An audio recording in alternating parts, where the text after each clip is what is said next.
సమయం అనేది ప్రతి ఒక్కరికి కొద్దిగా డిఫరెంట్గా నడుస్తుంది. నా చాప్టర్ 6ని మీ చాప్టర్ 1తో కంపేర్ చేయొద్దు. భగవద్గీత చాప్టర్ 6 శ్లోక్ నంబర్ 45లో శ్రీకృష్ణుడు అర్జునుడు చెప్తున్నారు, పార్థ నీ సమయం కూడా వస్తుంది.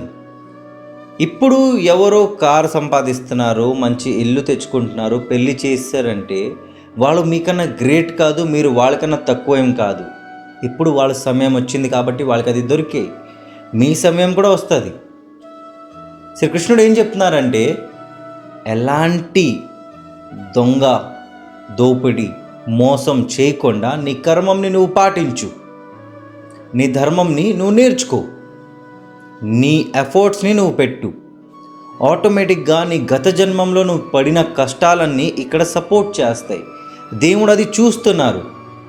అంతేగాని నీ లైఫ్ని ఇంకో లైఫ్తో కంపేర్ చెయ్యొద్దు.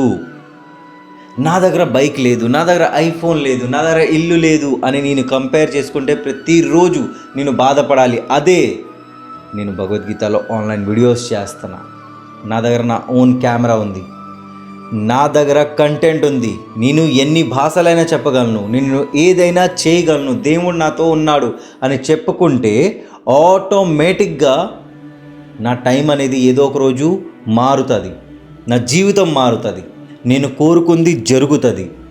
అది మీకు కూడా జరగాలంటే గుర్తుపెట్టుకోండి, మీ లైఫ్ని ఇంకో లైఫ్తో కంపేర్ చేయకండి.